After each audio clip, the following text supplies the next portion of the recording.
Human आई structure हमने discuss की थी। स्ट्रक्चर क्या होते हैं, कौन कौन से लेयर्स हमने बताई थी। 3 लेयर्स के बारे में जिक्र किया था और कॉन्सेप्चुअली उस एक पार्ट को कवर करने के बाद में सेकेंडली हम आज पढ़ने जा रहे हैं कि वर्किंग ऑफ ह्यूमन आई। ठीक है, कि ह्यूमन आई कैसे काम करती है, कैसे लाइट की जो रेज हैं वो अंदर एंटर करती हैं, कहाँ कहाँ से वो क्रॉस होकर के जाती हैं और कैसे इमेजेस बनती है। हम बचपन से ही पढ़ते हुए हैं कि रेटिना पर इमेज बनती है, तो आज जानते हैं कि कैसे वो इमेज बनती है, क्या उसकी प्रोसेसिंग है सारी।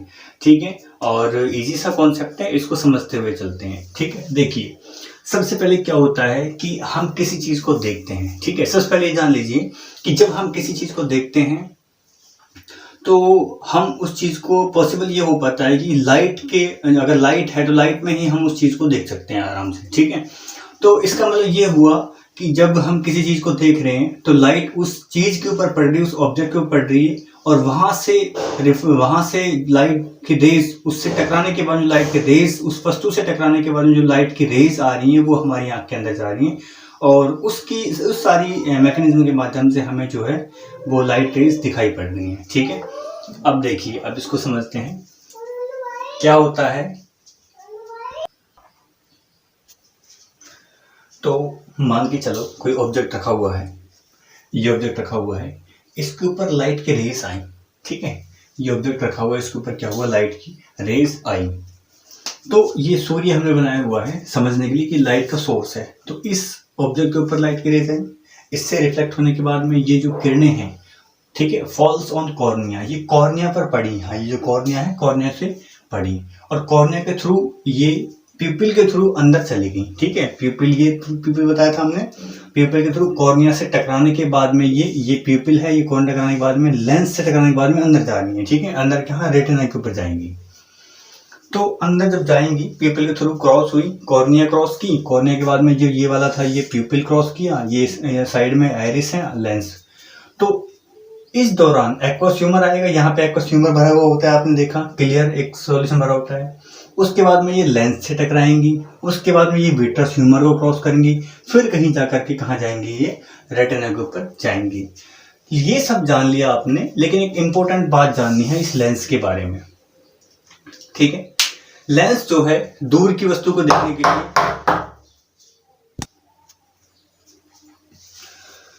इस प्रक्रिया के दौरान जो लाइट एंटर करती है लेंस से, तो लेंस भी अपने आप को एडजस्ट करता है। ठीक है, लेंस या तो अपने आप को बिल्कुल पतला बना लेगा या लेंस अपने आप को थोड़ा मोटा बना लेगा। तो लेंस की थिनिंग एंड थिकनिंग जो हो रही है, ठीक है, लेंस की जो थिनिंग एंड थिकनिंग हो रही है वो आइस की एक पावर है लेंस को मोटा बनाने के लिए, लेंस को पतला करने के लिए। ठीक है, तो लेंस मोटा या पतला आप देख पा रहे हो, ये लेंस है, ये सस्पेंसरी लिगामेंट और सीलरी जो मसल्स हैं उससे ये अटैच है। तो सीलरी जो मसल्स हैं वो क्या काम कर रही हैं, लेंस को मोटा और पतला बना रही हैं। ठीक है, ताकि दूर की चीज़ों को या नज़दीक की चीज़ों को देख सकें। तो इस जो पावर है, जो ये शक्ति है आँखों की, कि लेंस को अपने अकॉर्डिंग से, अपनी इच्छा के अनुसार मोटा या पतला बनाने जो शक्ति है उसको हम बोलते हैं पावर ऑफ अकोमोडेशन। ये ब्रीफली डिस्कस करेंगे बाद में, अभी के लिए बस इतना जान लीजिए। तो लेंस की एडजस्टमेंट होगी, लेंस से पास होगी लाइट, उसके बाद में आगे जाएगी। अब यहाँ पे कौन सा ह्यूमर भरा हुआ है, एक थिक जेली लाइक सब्सटेंस भरा हुआ था, that is called vitreous humour. इस विट्रस ह्यूमर को क्रॉस करते हुए लाइट जाएगी और कहाँ पे टकराएगी, जाकर के रेटिना पे। विट्रस ह्यूमर क्रॉस किया, कहाँ पे गई लाइट, स्ट्राइक टकराएगी कहाँ पे, रेटिना पे। रेटिना में 2 टाइप की सेल बताई थी, एक होती है रॉड सेल, दूसरी होती है कोन सेल। ठीक है, rod cell and cone cell होती है, दोनों सेल्स अपना काम करेंगे, अलग अलग काम है। ठीक है, अब क्या होगा, अब यहाँ अब तक लाइट थी, रॉड सेल कौन सेल के पास तक लाइट थी और दोनों ही सेल, रॉड सेल एंड कौन सेल, दोनों ही सेल क्या हैं, सेंसरी सेल्स हैं। ठीक है, तो ये उस लाइट के सिग्नल को, ठीक है, उस लाइट के सिग्नल को किस में कन्वर्ट कर देंगे, इलेक्ट्रिकल सिग्नल में कन्वर्ट कर देंगे। लाइट एनर्जी को उन्होंने इलेक्ट्रिकल एनर्जी में कन्वर्ट कर दिया, यूं समझिए। ठीक है, इलेक्ट्रिकल सिग्नल में कन्वर्ट कर दिया। अब ये जो इलेक्ट्रिकल सिग्नल है इसको भेजा जाएगा कहाँ पर, ब्रेन के पास में, इसको रिले कर जाएगा ब्रेन के पास में। किससे, यहाँ विट्रस ह्यूमर क्रॉस किया, ये रॉड सेल कौन सेल हैं, इसने लाइट एनर्जी को, लाइट के जो सिग्नल्स आए थे ठीक है, जिस वस्तु से टकरा करके लाइट आई थी उसको कन्वर्ट कर दिया इलेक्ट्रिकल सिग्नल में, और इलेक्ट्रिकल सिग्नल में कन्वर्ट करने के बाद में ये सारे सिग्नल को, इलेक्ट्रिकल सिग्नल को कहाँ भेजेगा, ब्रेन के पास में। तो ब्रेन तक पहुंचाने के लिए कुछ माध्यम चाहिए, वो माध्यम क्या होता है, ऑप्टिक नर्व। तो जो इलेक्ट्रिकल सिग्नल थे उसको रिले कर दिया ब्रेन में, किसके through, via optic nerve. Optic nerve में क्या होगा, वेयर इलेक्ट्रिकल सिग्नल, जो इलेक्ट्रिकल सिग्नल है ये इलेक्ट्रिकल सिग्नल, इसको ट्रांसलेट किया जाएगा किसकी फॉर्म में, इमेज की फॉर्म में। तो कहने का तात्पर्य है जो लाइट रेटिना पे टकराई थी वो इलेक्ट्रिकल सिग्नल में कन्वर्ट हुई, और इलेक्ट्रिकल सिग्नल में कन्वर्ट होने के बाद में वो इमेज जो है वो ब्रेन में जा करके उसका ट्रांसलेशन हुआ, इमेज उसकी बनी। तो ये था कि कैसे ह्यूमन आई जो है काम करती है, कहाँ कहाँ से उसको पास आउट होना पड़ता है, कहाँ कहाँ से वो उसको गुजरना पड़ता है। ठीक है, अब इसी सारी प्रोसेस को हम एक बायोकेमिकल वे में पढ़ते हैं। ठीक है, कि बायोकेमिकली चेंज क्या क्या होता है। ठीक है, कि केमिकल्स कौन कौन से चेंज होते हैं। हमने कहा था रोड सेल में रोडोप्सिन, कौन सेल में आयोडोप्सिन, तो उनका कन्वर्जन थोड़ा देखते हैं, बायोकेमिकली लाइट जो है कैसे काम करती है। ठीक है,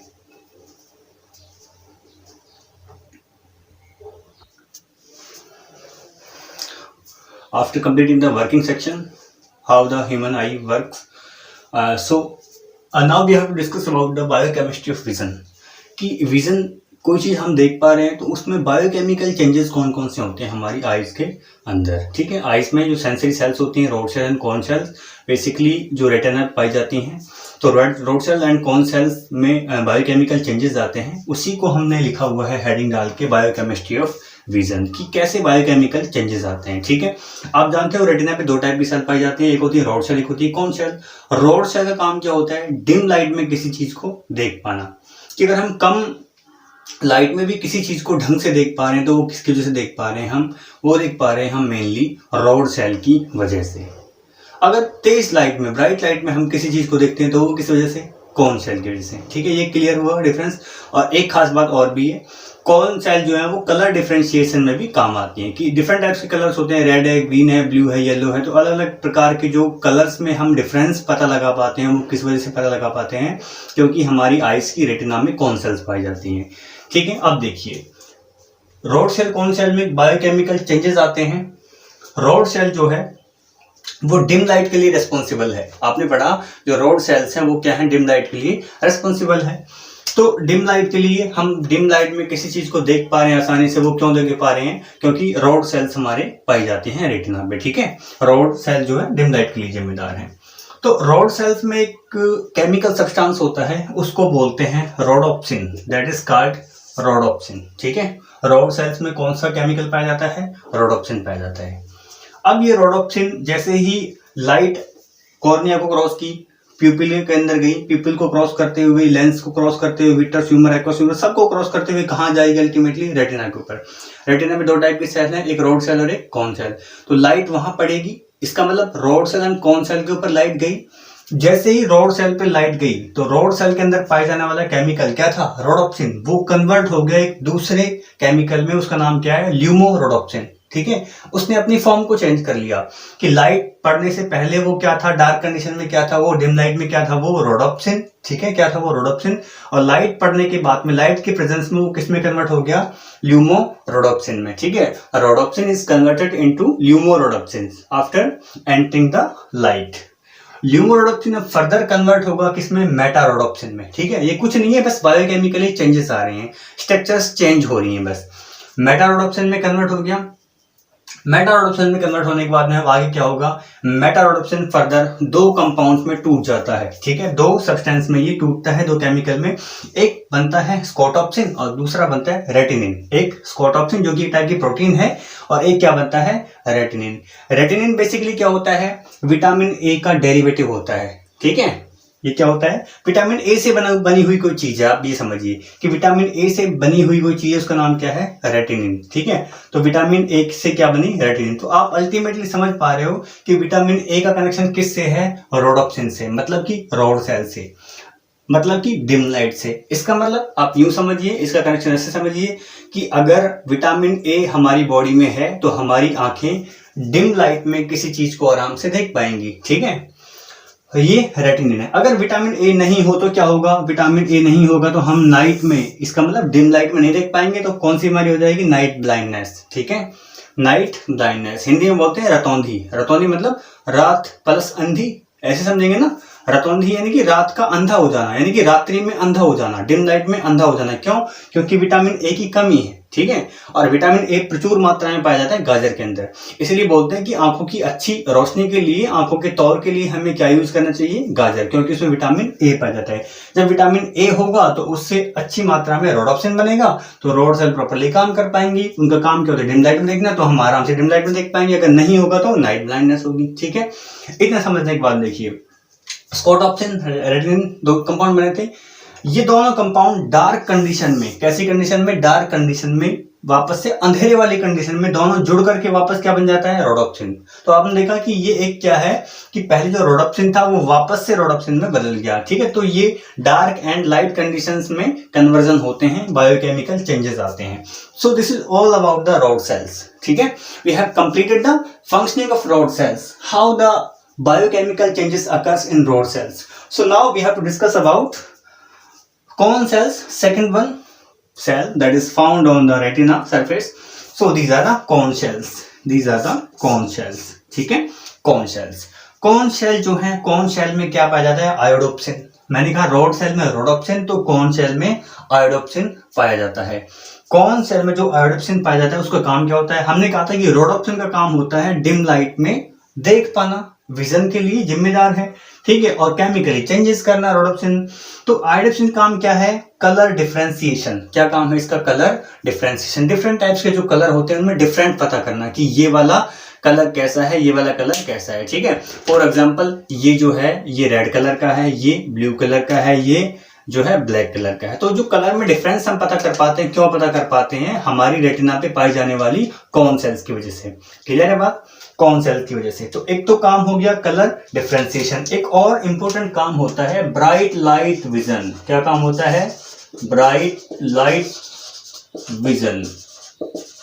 ठीक है, ब्राइट लाइट विजन मतलब कि तेज प्रकाश में किसी चीज को देख पाना। ठीक है, फॉर एग्जांपल देखो, ये मार्कर हमने इतनी दूर किया, अब मैं इस पे लिखे हुए छोटे छोटे अक्षरों को मैं पढ़ रहा हूं। इसका मतलब ये बहुत डिटेल में, बहुत बारीकी में अगर हम कोई किसी चीज पे फोकस करते हैं तो उसके लिए कौन सी सेल जिम्मेदार होती हैं, कौन सेल जिम्मेदार होती है उसके लिए। करेक्ट है, तो दो काम हो गए। उसके बाद देखिए, अलग अलग कलर को पहचानने के लिए अलग अलग प्रकार की कौन सेल्स पाई जाती हैं। हमने तीन यहाँ डिस्कस की हैं। तीन जो है कौन कौन सी कौन सेल है, एक रेड कलर वाली, एक ग्रीन कलर वाली और एक ब्लू कलर वाली। ठीक है, रेड कलर वाली, ग्रीन कलर वाली और ब्लू कलर वाली। देखो याद करने का आसान तरीका है, रेड सेल्स। ठीक है, जो रेड कौन सेल्स होती हैं उनका नाम हमने दिया erythrolabe. These are called erythrolabe. Erythrolabe क्यों, आपने नाम सुना होगा आरबीसी, रेड ब्लड सेल, उसको हम बोलते हैं इरिथ्रोसाइट, यानी कि रेड का कनेक्शन कहीं ना कहीं किससे है, इरिथ्रोवर्ड से है। ठीक है, जो लैटिन शब्द होते हैं। उसके बाद ग्रीन कलर, हमने कहा था कि पेड़ पौधों की पत्तियां ग्रीन कलर की होती, क्यों, क्योंकि उनमें क्लोरोफिल पाया जाता है। ऐसे ये क्या है, क्लोरोलैब। ठीक है, और ये क्या है, ब्लू कलर के लिए cyanolabe. So this is all about the biochemistry of vision, how the biochemical changes occurs in the rod cell and cone cell that are found on the retina surface. ठीक है, तो कैसे कैसे वो changes आते हैं, क्या क्या प्रोसेसिंग है, वो सारा हमने यहाँ पे डिस्कस किया है। बात समझ आई। ठीक है, अब इसके बाद में एक थोड़ा सा छोटा पॉइंट अब आपको समझा देता हूं मैं, एक अकोमोडेशन ऑफ पावर। ठीक है, पावर ऑफ अकोमोडेशन। ठीक है, कि अकोमोडेशन पावर किसको बोलते हैं, आइज की। हमने बताया था कि लेंस को मोटा पतला करने की जो क्षमता थी उसको हमने पावर ऑफ अकोमोडेशन कहा था। अब मैं इसको थोड़ा आराम से समझा देता हूं। ओके,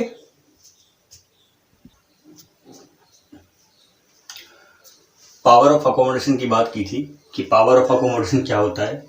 सिंपली भाषा में समझिए, पावर ऑफ अकोमोडेशन का मतलब क्या होता है कि आइज के अंदर जो लेंस पाया जाता है उस लेंस को मोटा और पतला करने की जो क्षमता है, आइज की जो पावर है, उसको हम बोलते हैं पावर ऑफ अकोमोडेशन।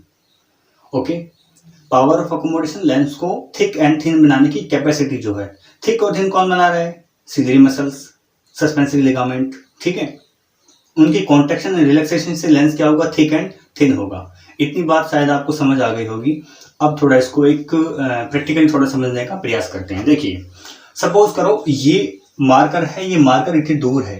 ठीक है, ये मार्कर इतनी दूर है तो मैं इससे दूर ही से देखने का प्रयास कर रहा हूँ, ठीक है। ये डिस्टेंस पे है, ये फार है, ठीक है। तो मैंने लेंस को थोड़ा पतला कर लिया है, ठीक है, ठीक है, लेंस को पतला कर लिया। अब इस लेंस को मैं जब मैं लेंस के ऊपर जब मैं प्रॉपर तरीके से इस मार्कर के ऊपर फोकस करता हूं तो जो इसके पीछे का जो बैकग्राउंड है या इसके जो पीछे की चीजें हैं वो सारी ब्लर हो गई, ठीक है, सारी ब्लर हो गई। मैंने इस मार्कर को यहां से देखना शुरू किया, इसका मतलब मेरा फोकस केवल इस मार्कर पे है, पीछे वाली सारी चीज मेरे लिए ब्लर हो गई, धुंधली हो गई है, ठीक है। पूरा फोकस इस मार्कर के ऊपर है। तो अभी मैं नियर की चीज को देख रहा हूं, ठीक है। दूसरी बात, मैंने इस मार्कर को हटा दिया, मैं पीछे सामने वाली दीवार को देख रहा हूं, या सामने दीवार से भी जो दीवार के उस पार में भी, सपोज की दीवार बीच में है नहीं और दीवार के उस पार में बहुत दूरी पे किसी चीज को देख रहा हूं, तो मेरे लिए जो दूरी की जो चीज है उसमें मेरा फोकस है, पास वाली चीजों में फोकस मेरा नहीं है। तो हम लेंस की जो उस लेंस को इतना काबिल बना रहे हैं, हम लेंस को अपने हिसाब से एडजस्ट कर रहे हैं कि हम दूर की और पास की चीजों को ठीक से देख पाए, ठीक है। क्या होता है देखिए, ciliary muscles of eyes adjust the thickening and thinning of lens to change its focal length, ताकि फोकस करने की लेंथ, अभी देखिए पास में है तो फोकल लेंथ कम होगी, दूर होगा तो फोकल लेंथ ज्यादा होगी, तो फोकल लेंथ को चेंज कर रहे हैं हम, ठीक है, फोकस करने की जो कैपेसिटी है। To see near and far objects, दूर और पास की चीजों को देखने के लिए लेंस को एडजस्ट करने की कैपेसिटी, लेंस को एडजस्ट कौन कर रहा है? Ciliary muscles. सिलियरी मसल्स की उस कैपेसिटी को ही हम क्या बोलते हैं? अकोमोडेशन पावर ऑफ आई, ठीक है। देखिए, जब ये सिलियरी मसल्स बनाई हुई हैं, ये सिलियरी मसल्स बनाई हुई हैं, ठीक है, सिलियरी मसल्स जो हैं, और वो सिलियरी मसल्स क्या काम कर रही हैं? ये सिलियरी मसल्स का काम है बेसिकली कि ये सिलियरी मसल्स, इनका काम स्पेशली ये है कि ये बस लेंस को होल्ड किए हुए हैं। ये दो सिलियरी मसल्स से, ये रेड कलर का मैंने लेंस बनाया हुआ है। तो जब ये सिलियरी मसल्स रिलैक्स हो गई, रिलैक्स होने से क्या हुआ? जो लेंस है वो थिन हो गया, पतला हो गया। आप देख पा रहे हैं पहले वाले नंबर 1 डायग्राम और ये नंबर 2 डायग्राम। नंबर फर्स्ट वाले डायग्राम में लेंस थिन हो गया, ये दूरी पे ऑब्जेक्ट रखा हुआ है। To focus distant object, thin क्यों किया, पतला क्यों किया? ताकि हम दूर की चीजों को आसानी से देख पाए, ठीक है। देखिए, ये रेड कलर से एक ऑब्जेक्ट बना हुआ है, ये रेड कलर से मैंने लेंस, तो दूर की चीज जब ऐसे लाइट की रेज यहां से जाएंगी तो इस लेंस को पतले लेंस से टकरा करके ये प्रॉपर रेटिना पर ही इमेज बनाएंगे, प्रॉपर रेटिना पर ही। तो प्रॉपर रेटिना पर इमेज बने उसके लिए हमें लेंस को मोटा पतला करना पड़ता है, लेंस को थिक एंड थिन बनाना पड़ता है। इस थिक एंड थिन बनाने की कैपेसिटी को हम बोलते हैं अकोमोडेशन पावर ऑफ लेंस, ठीक है। तो सिलियरी मसल रिलैक्स हुई तो क्या हुआ? लेंस थिन हो गया। इससे क्या हुआ? डिस्टेंट ऑब्जेक्ट, दूर की चीजों को हम आराम से देख सकते हैं, उनके ऊपर फोकस कर सकते हैं। इस वाले डायग्राम में देखो, ये दूर रखा हुआ है, ठीक है, ये दूर रखी हुई है जो है ऑब्जेक्ट, इसमें पास रखी हुई है, तो पास की चीजों को हम थिक लेंस से देख सकते हैं। तो इसमें क्या थिक लेंस है, सिलियरी मसल्स को रिलैक्स नहीं, कॉन्टैक्ट होना पड़ेगा, सिकुड़ना पड़ेगा, ठीक है। जब ये सिकुड़ेंगी तो लेंस की मोटाई बढ़ेगी, ठीक है, उस लेंस थिक हो जाएगा और उससे क्या नियर बाय जो ऑब्जेक्ट हैं, पास की जो चीजें हैं, उनको हम आराम से उसके ऊपर फोकस कर सकते हैं। So this is the power of accommodation, this is the power of accommodation. ये सब पढ़ने के बाद में अब टॉपिक है डिफेक्ट ऑफ आईज, कि आंखों में कौन कौन से डिफेक्ट होते हैं, कौन कौन सी कमियां हो सकती हैं, कौन कौन सी बीमारियां हो सकती हैं, ठीक है। डिफेक्ट ऑफ आईज के बारे में हमें अब जानना है कि कौन कौन से डिफेक्ट जो है आईज के अंदर हो सकते हैं। डिफेक्ट ऑफ आईज हमें पढ़ना है इसमें। तो ये मैंने नॉर्मल आईज ड्रॉ की है। नॉर्मल आई ये एक बीमारी होती है, उसको बोलते हैं मायोपिया। ये होती है हाइपरमेट्रोपिया। मायोपिया को बोलते हैं निकट दृष्टि दोष, नियर साइटेडनेस, और हाइपरमेट्रोपिया को बोलते हैं फार साइटेडनेस, यानी कि दूर दृष्टि दोष, ठीक है। नॉर्मल आईज में आप देख पा रहे हो, ये रेड कलर से मैंने लेंस ड्रॉ किया हुआ है, ये पूरी आई बॉल है, ये कॉर्निया को पार करते हुए ब्लू कलर से जो है ऑब्जेक्ट से टकराने के बाद में लाइट रेज जा रही है और प्रॉपर रेटिना पर ही इमेज बन रही है। लेकिन क्या यहाँ इन दोनों कंडीशन में ऐसा हो रहा है? एक्चुअली ऐसा नहीं हो रहा है। यहाँ आप देख पा रहे हैं कि रेटिना यहाँ पर रह गई और रेटिना के सामने ही इमेज बन गई। यहाँ आपने देखा कि रेटिना रह गई पीछे और उसके भी और आगे जाकर के इमेज बनी है। इसका मतलब कुछ ना कुछ गड़बड़ है, कुछ ना कुछ कमी है। वो कमी किस वजह से हुई है, उस कमी को हम कैसे दूर कर सकते हैं, ये सब हमें पढ़ना है इस डिजीज में। पहली डिजीज है मायोपिया, दूसरी डिजीज है हाइपरमेट्रोपिया। अक्सर कंफ्यूजन रहती है इन चीजों में, तो आप ध्यान से समझिए, आपको आसानी समझ में ये आ जाएगा। नॉर्मल आईज सब कुछ नॉर्मल है। ये ब्लू कलर से रेज गई, लेंस को क्रॉस करते हुए, लेंस को पार करते हुए रेटिना पर इमेज बन गई, ठीक है। अब क्या होता है देखो, मायोपिया में क्या होता है, can see, person can see near object को क्लियरली वो देख पाएगा, मैंने करेक्ट का निशान लगाया हुआ है, इसका मतलब नियर वाले जो नजदीक जो वस्तु रखी हुई इसको वो आसानी से देख पाएगा, but can not see clearly the far object, कि दूर की वस्तु को वो आसानी से देख नहीं पाएगा। ठीक है, इस कंडीशन में नियर बाई ऑब्जेक्ट को देख पा रहा है और दूर की चीजों को वो देख पा नहीं रहा है। तो इमेज कहां बनी? In front of retina. ये इमेज यहां बनी चाहिए थी, रेटिना यहां है, लेकिन कहां बनी है? वो यहां बनी है। इसका मतलब वो इसके सामने बन गई, इसके फ्रंट में बन गई है। ठीक है, यहां बनी चाहिए लेकिन बन जाएगी फ्रंट ऑफ रेटिना। क्यों बनी फ्रंट ऑफ रेटिना? क्या कारण हो सकता है? Eye ball become larger. अगर आई बॉल बड़ी होगी, देखिए अगर आई बॉल इतनी छोटी होती तो इमेज बन जाती है, अगर आई बॉल इतनी होती तो रेटिना में बनती। आई बॉल बड़ी हो गई है, आई बॉल क्या हो गई है? बड़ी हो गई, आई बॉल बड़ी हो गई। इसका मतलब यहां रेटिना होती तो बन जाती है, आई बॉल बड़ी हो गई तो ये इमेज पहले बन गई, रेटिना पीछे सरक गई। ठीक है, आई बॉल लार्जर हो गई। या फिर क्या हुआ? हाई कर्वेचर यानी कि थिकनिंग, लेंस जो ज्यादा थिक हो गया। लेंस हमने अभी मैंने पावर ऑफ अकोमोडेशन पढ़ाया था, मैंने कहा था कि जब नजदीक की चीजें देखी जाती हैं तो नजदीकी चीजों के लिए हमें क्या चाहिए? नजदीकी चीजों के लिए हमें चाहिए कि जो लेंस थिक होना चाहिए। ठीक है, लेंस थिक होना चाहिए, सीलिंग मसल्स क्या होनी चाहिए? कांटेक्ट करनी चाहिए। ठीक है, तो या तो लेंस ज्यादा थिक हो गया तो नजदीक की इसकी इमेज बन जाएगी, बननी चाहिए थी रेटिना पे, लेकिन रेटिना से पहले बन गई, in front of retina. Eye ball बड़ी हो जाए तो, या फिर हाई कर्वेचर, कर्वेचर मतलब मुड़ाव। ठीक है, इस तरीके से मुड़ाव हो गया ज्यादा। ठीक है, ये मुड़ाव ज्यादा हो गया इस तरीके से, ठीक है, मुड़ गया वो। तो इसको हम करेक्ट कैसे करेंगे? लेंस मोटा हो गया है तो लेंस को हम पतला लेंस अगर यूज करें तो करेक्ट हो जाएगी डिजीज, इसलिए हम इसमें पतला लेंस यानी कि बाइकॉन्केव लेंस इसमें हम यूज करेंगे। ये क्या है? सारा मायोपिया, नियर साइटेडनेस। क्या होता है? रेटिना से फ्रंट में इमेज बनती है। क्यों बनती है? क्योंकि आई बॉल बड़ी हो गई या फिर कर्वेचर ज्यादा हो गई, लेंस की थिकनिंग ज्यादा हो गई। ठीक है, इमेज कहां बनती है? In front of retina. इसमें क्या होता है? नियर बाई ऑब्जेक्ट दिखाई पड़ती हैं। क्यों पड़ती हैं? क्योंकि लेंस थिक हो गया है ना। लेंस थिक होने के लिए हमने कहा था जब लेंस मोटा होगा तो नियर बाई चीजें दिखाई देंगी, फार जो रखी हुई चीजें, दूर जो रखी हुई चीजें हैं वो दिखाई नहीं देंगी। तो this is all about the near sightedness, निकट दृष्टि दोष, myopia. Second one condition is your hypermetropia. Hypermetropia is also regarded as the far-sightedness. इसका मतलब ये दूर दृष्टि दोष है कि दूर की चीजें दिखाई देंगी लेकिन पास वाली चीजें दिखाई नहीं देंगी।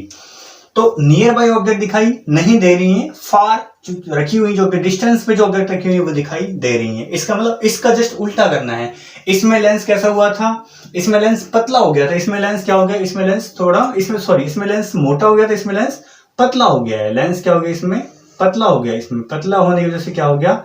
इसमें चीजें जो है दूर की चीजें दिखाई देंगी। इसका मतलब दूर बनेगी इमेज भी। तो रेटिना तो पीछे रहेगी, रेटिना के पीछे इमेज बन रही है। देखो यहाँ रेटिना आगे रेटिना को छोड़ते हुए, रेटिना क्रॉस करते हुए उसके पीछे इमेज बन रहा है। इमेज कहां बन रही है? Behind the retina. उल्टा कर देना है जस्ट। तो इसमें आई का साइज, जो आई बॉल है उसका साइज शॉर्ट हो गया। इमेज बननी जहां चाहिए थी वो यहां बननी चाहिए थी। ठीक है, वो छोटा हो गया। ठीक है, इस वजह से इमेज पीछे बनी और कर्वेचर कम हो गया। इसका मतलब पतला हो गया लेंस। इसमें क्या यूज करेंगे हम? बाइकॉन्वेक्स लेंस यूज करेंगे हम। ठीक है, दो डिजीज अभी पड़ी, एक मायोपिया और एक हाइपरमेट्रोपिया। मायोपिया एंड हाइपरमेट्रोपिया, निकट दृष्टि दोष, दूर दृष्टि दोष डिस्कस करने के बाद में अभी हम डिस्कस करने वाले हैं कुछ और डिजीज के बारे में जो कि आई से पर्टिकुलरली बिलोंग करती हैं। तो एक मायोपिया एंड हाइपरमेट्रोपिया हमने पहले डिस्कस किया। After that we have to discuss the third one disease, that is cataract. Cataract क्या होता है? आपने पढ़ा होगा सफेद मोतियाबिंद। ठीक है, सफेद मोतियाबिंद, सफेद मोतिया। तो कैटरैक्ट क्यों होता है? इसमें जो लेंस होता है, जो ये लेंस है हमारा, ये लेंस ये धुंधला हो जाएगा, इस पे धब्बे धब्बे से पड़ने शुरू हो जाएंगे इस तरीके से। ठीक है, इसमें मिल्की दूध या अपीयरेंस आनी शुरू हो जाएंगी। जब लेंस ही ओपेक हो जाएगा, अपारदर्शी हो जाएगा, धुंधला हो जाएगा, तो क्या इसमें से लाइट रेज प्रॉपर तरीके से जाकर के रेटिना पे फोकस कर पाएंगी? नहीं, क्योंकि लेंस अगर हमें रेटिना पे प्रॉपर तरीके से फोकस करना है लाइट रेज को, तो लेंस बिल्कुल सफेद, बिल्कुल क्लियर होना चाहिए, बिल्कुल क्लियर जो है लेंस होना चाहिए, बिल्कुल साफ होना चाहिए। तो इसमें एजिंग की वजह से, उम्र बढ़ने की वजह से क्या होता है? लेंस जो है धीरे धीरे ओपेक हो जाता है, धुंधला हो जाता है।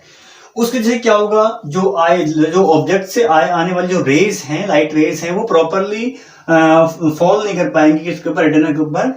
और उससे इसी को हम बोलते हैं सफेद मोतिया। इसको हम क्या बोलते हैं? सफेद मोतिया बोलते हैं। तो इसमें हम क्या करते हैं, अगर इस लेंस को हम हटा दें, इस लेंस को चेंज कर दें, इसका मतलब आर्टिफिशियल कोई हम लेंस लगा दें तो बात बन जाएगी। तो क्या होगा, कैटरेक्ट को हम ठीक कर सकते हैं। आपने सुना भी होगा कि मोतियाबिंद का ऑपरेशन होता है। वो ऑपरेशन क्या होता है, इस लेंस को ही निकाल करके दूसरा आर्टिफिशियल लेंस इसमें इम्प्लांट कर देते हैं।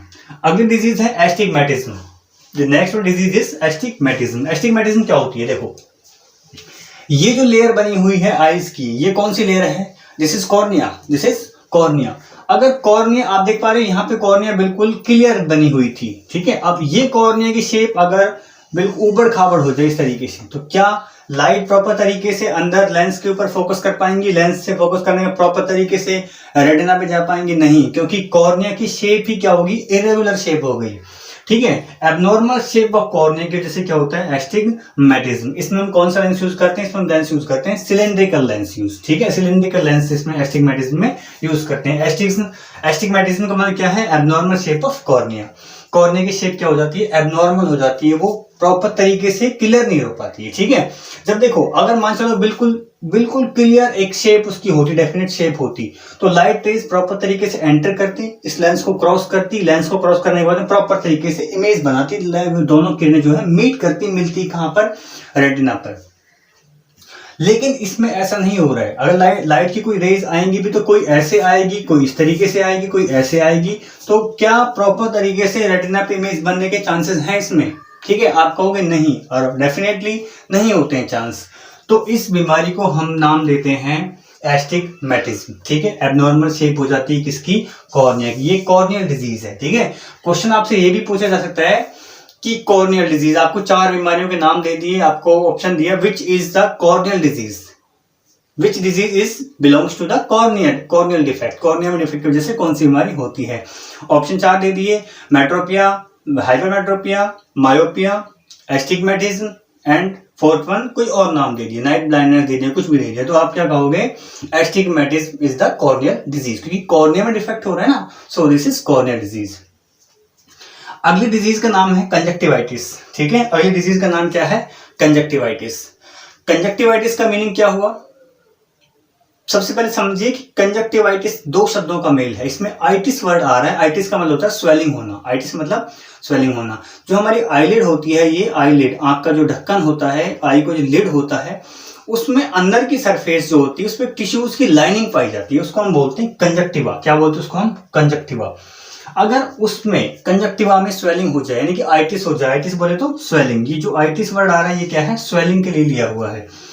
क्यों हो जाए, कोई बैक्टीरिया की इन्फेक्शन हो जाए। जब बैक्टीरिया का इन्फेक्शन हो जाएगा हमारी आईलिड की जो पोर्शन है, टिश्यूज की जो लाइनिंग है उसमें, तो क्या हो जाएगा, कंजक्टिवाइटिस, ठीक है। जनरली देसी भाषा में बोलते हैं आंख दुख नहीं आना, ठीक है, सुना होगा आपने। उसमें क्या है, आंखें खुलती नहीं है प्रॉपर तरीके से, आंखों में से कुछ सिक्रेशन ऐसा होता है और आंखें खुलती नहीं है, आंखों में एक ऐसा चिपचिपा सा पदार्थ रिलीज होता है, उससे आंखें बंद हो जाती हैं, ठीक है। तो पानी से धोने के बाद में वो जो चिपचिपा पदार्थ है वो वापस से मेल्ट होता है और उसके बाद में आंखें खुलती हैं। तो ये था कंजक्टिवाइटिस। अगली डिजीज है कलर ब्लाइंडनेस। आप जानते हो, अभी अभी आपने कई बार रिपीट किया है इस पोर्शन को, कि कलर ब्लाइंडनेस का मतलब क्या है, कि कलर के लिए कोई भी व्यक्ति अंधा हो चुका है। जैसे मैंने कहा था कि नाइट के लिए अंधा हुआ था, अंधेरे के लिए अंधा हुआ था, ठीक है, ऐसे कलर के लिए अंधा हो जाना। इसका मतलब कलर बोले तो कौन सेल, कहीं ना कहीं कौन सेल में डिफरेंस होगा। तो अगर कौन सेल में कोई डिफेक्ट हो जाए, इसमें लिखा हुआ है हेरिडिटरी डिजीज है ये। हेरिडिटरी डिजीज का मतलब क्या है, कि ये ऐसी बीमारी है, अगर ये माँ बाप को है तो ये बीमारी पे जो बच्चों को भी चली जाएगी, ट्रांसफर हो जाएगी, ठीक है। हेरिडिटरी डिजीज वो डिजीज होती है ना जो अगर एक पीढ़ी से दूसरी पीढ़ी में स्थानांतरित हो जाती हैं। तो आपने पढ़ा कि जो कलर ब्लाइंडनेस है, कलर ब्लाइंडनेस एक हेरिडिटरी डिजीज है, मतलब कि ये पीढ़ी दर पीढ़ी स्थानांतरित होने वाली बीमारी है। दूसरी चीज आपने देखा कि इसमें क्या होता है, absence of particular types of cone cell.